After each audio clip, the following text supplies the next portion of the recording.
مولا میں بڑا پریشان ہوں کہ کہیں میں گنہگار نہ ہو گیا ہوں۔ مولا نے فرمایا وہ کیسے؟ فرزند رسول میں نے منت مانی تھی کہ اگر اللہ نے مجھے بیٹا دیا تو میں اس کا نام محمد رکھوں گا، اور میری بیوی ذرا ملنگ مزاج کی ہے، بیٹا ہو گیا ہے، میں 2 دن لڑتا رہا ہوں اس سے کہ میں نے نام محمد رکھنا ہے کیونکہ میری منت یہی ہے، چونکہ وہ ملنگنی قسم کی ہے نا مولا، اس نے کہا نہیں میں نے تو اس کا نام علی رکھنا ہے۔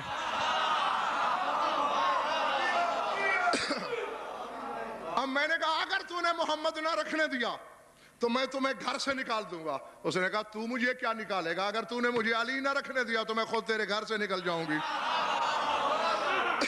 تو مولا اب چونکہ عورت تھی، میں اس کی تریا چلتر سے جیت نہیں سکا، تو اس نے بچے کا نام علی رکھ دیا ہے، اور وہ علی علی کے نام سے پکارا جاتا ہے، وہ اسے علی علی پکارتے ہیں، اور میرا دل دھک دھک کرتا ہے کہ میں کہیں منت کے ترک کے جرم میں قیامت والے شر مستطیر کی زد میں تو نہیں آؤں گا۔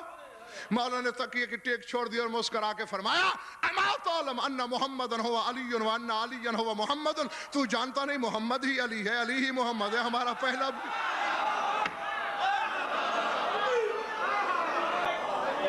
سمجھ میں آ رہی بات؟ فرمایا ہم 14 میں سے کسی کا نام رکھ دے تیری منت ادا ہو گئی، کیونکہ ہمارا پہلا بھی محمد، ہمارا آخری بھی محمد، ہمارا درمیان والا محمد، ہمارے سارے محمد، لأننا نورنا واحد وعلمنا واحد وفضلنا واحد وکلنا واحد، ہمارا علم ایک، ہمارا نور ایک، ہماری فضیلت ایک، ہم سارے ایک۔ تو اس کی روشنی میں اب اگر کربلا کی منت بھی مان لی جائے کہ میں وہاں دفن کروں گا، نہیں پہنچا جا سکا وہاں، تو ان 14 میں سے جس کی دھرتی مل جائے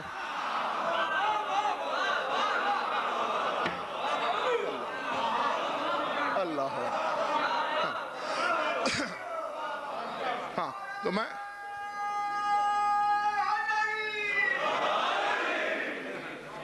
لکھ کر دینے کو تیار ہوں کہ آپ سے کوئی مواخذہ نہیں کیا جائے گا، کچھ نہیں پوچھا جائے گا۔ ویسے بھی ہاں یہ ضرور ہے کہ اگر سہل العمل ہے وصیت آپ کے لیے تو کیجئے، یہ آپ کے باقیات الصالحات میں سے ہے، یہ آپ کی نافلہ نیکیوں میں شمار ہوگی، ورنہ یہ بات تو طے ہے۔ مجھے عزیزم شوکت ایک واقعہ یاد آ گیا ہے بے ساختہ، تو میں چاہتا ہوں کہ مومنین کو سناتا جاؤں۔ نواب سراج الدولہ کا زمانہ تھا، ایک سید زادے نے کسی عالم سے سنا اس دور میں کہ جو بندہ کربلا دفن ہو جائے تو اس کی قبر میں نکیرین نہیں آتے۔ کہنے لگا بھیا میں تو ہوں گناہگار، میں تو نکیرین کی دہشت کا سامنا نہیں کر سکتا، بس ماں سے کہا کہ میں تو جا رہا ہوں کربلا اور وہیں جا کے مروں گا، ظاہر ہے جب وہیں مر جاؤں گا تو دفن بھی تو کربلا میں وہیں کوئی گاڑ دیں گے مجھے، تو میں کم از کم نکیرین کے سوال و جواب سے تو بچ جاؤں گا۔ ماں بیچاری بہت روئی پیٹی سٹ پڑا، نہیں بس جبرنگ چل پڑا۔ جس دن وہ پہنچا، سرکار نے اس وقت کے اپنے خدام کو عالم رویا میں حکم دیا کہ میرا ایک مہمان آ رہا ہے جو میری نسل سے ہے، فلاں فلاں اس کا نام ہے، بنگال کی سرزمین سے چلا ہے، اور فلاں وقت میں فلاں دروازے سے میرے حرم میں داخل ہوگا، تم نے ایسا کرنا ہے، اس کو کھانا وانا دینا ہے، اور رات کو جب میرے حرم بند کرو بس شمعدان وغیرہ تم جلا کے اسے بند کر کے چلے جانا، اسے میرے روضہ سے باہر نہیں نکالنا۔ تھک گیا تو چھوڑ دوں؟ ٹھیک ہے مولا ایسے ہی کریں گے، ہاں تو میں کیا تحصیل حاصل کا شکار نہ ہوں، ایسا ہی ہوا۔ بھئی مولا کا حکم ہے تمہیں ہم نے یہی بند کر کے جانا ہے۔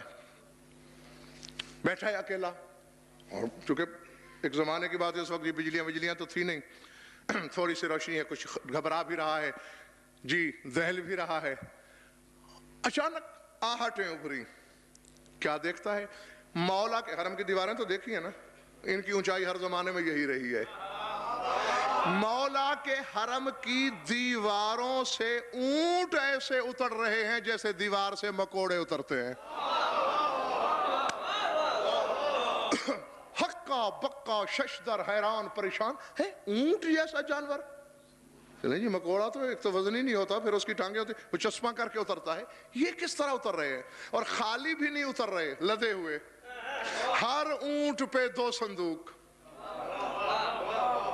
کچھ لوگ ہیں صندوق وہاں اتارے واپس گئے، تھوڑی دیر کے بعد اور قطار آ گئی، پھر صندوق اتارے واپس چلے گئے. جب وہ چلے گئے ڈرتے ڈرتے آگے بڑھا، دیکھوں تو ان صندوقوں میں ہے کیا. جس صندوق کو بھی کھولتا ہے میت، جسے کھولا میت. عجیب راز ہے یہ، نہ کوئی ان کا وارث نہ کوئی والی، ایسے ہی چھوڑ کے چلے گئے. کون دفنائے گا انہیں؟ کون قبریں بنائے گا ان کی؟ واپس جا کے سرکار کے قدموں کی طرف بیٹھا، جبر مشیت کے تحت آنکھ لگی. عالم رویا میں سرکار نے فرمایا، بچے دیکھ لیا، یہ ہم نے قانون توڑ کر تمہیں دکھایا. عالم اعلیٰ کے عالم ملکوت کی چیزوں پر عالم دنیا والے کی نظر جا نہیں سکتی. ہم نے اپنے قانون میں ترمیم کی صرف تمہارے لیے. یہ دیکھا ہے، یہ ہمارے حبدار ہیں، کوئی کسی ملک کا ہے، کوئی کسی ملک کا ہے، کوئی کسی شہر کا ہے، کوئی کسی شہر کا ہے. کسی نے وصیت کی ہے کربلا کی، کسی نے نہیں کی، کسی کو موقع ہی نہیں مل سکا. اِنَّ لِلَّهِ مَلَائِكَةً نقالتن، فرشتوں کی ایک جماعت ہے جن کا نام ہی نقالہ ہے. ینقلون الموتى، ان کی ڈیوٹی ہی قدرت سے یہی لگی ہوئی ہے. ہمارا حبدار چاہے کفر قدے میں مر جائے، ہم اسے کربلا منگا لیتے ہیں.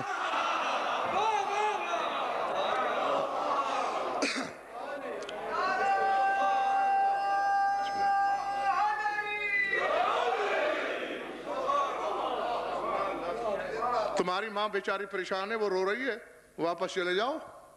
جب تو مر جائے گا ہم تمہیں بھی اسی طرح منگوا لیں گے. اور ہاں دیکھو، بنگال جانا، سراج الدولہ کے دربار میں چلے جانا. اب کیا نصیب ہے شوکت اس بندے کا. فرمایا سراج الدولہ سے ہمارا سلام کہنا، اور اسے کہنا کہ ہم نے یہ حکم دیا ہے کہ فلاں جاگیر تمہیں دے دی جائے. مولا وہ بادشاہ ہے، اول تو اس کے دربار تک رسائی بھی ایک مسئلہ ہے. چلے میں کسی طرح گرتا پڑتا پہنچ ہی جاؤں، وہ مانے گا کیوں میری بات کو؟ کوئی نشانی میرے دعوے کی صداقت کے لیے. فرمایا تنہائی میں جا کے اسے ملنا، اور ہماری طرف سے نشانی کے طور پر یہ 2 شالہ اسے دکھا دینا. اب خواب میں مولا نے 2 شالہ دیا، اس نے خواب میں ہاتھ بڑھایا، انگلیوں سے کوئی چیز ٹکرائی، آنکھ کھولی تو 2 شالہ ہاتھ میں تھا. اللہ اللہ اکبر. ہاں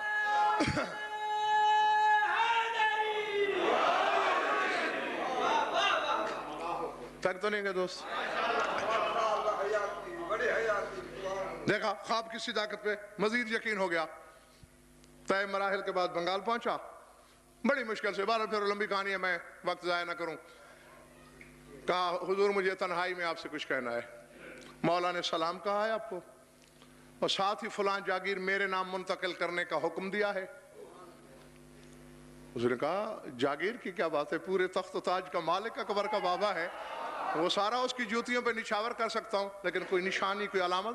کہ ہاں بادشاہ سلامت، مجھے بھی پتا تھا کہ آپ مجھ سے یہی پوچھیں گے. تو مولا نے نشانی کے طور پر یہ 2 شالہ دیا ہے.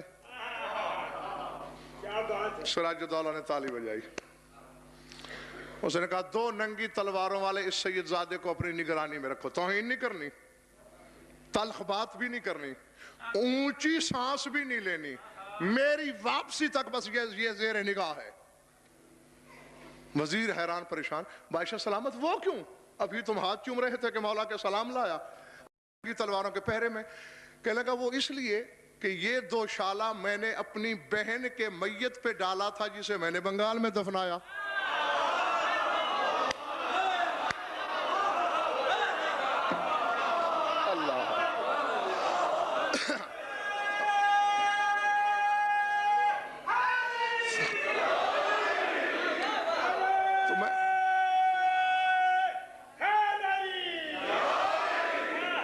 تو میں یہی تصدیق کرنا چاہتا ہوں قبر کشائی کرنے کے بعد، یا تو یہ کفن چور ہے یا پھر اپنے وقت کا بہت بڑا مقبول بارگاہ ہے. اور یقین کیجئے جب جا کے قبر کو کھولا تو وہاں ایک دشمن اہل بیت نظر آیا. اس وقت میرے مولا کی بات کی سچائی عملاً سب کے سامنے آ گئی کہ واقعی ارض خبیث میں مومن دفن ہو جائے تو کربلا چلا جاتا ہے، اور ارض طیب میں کوئی منافق دفن ہو جائے جی اللہ اکبر.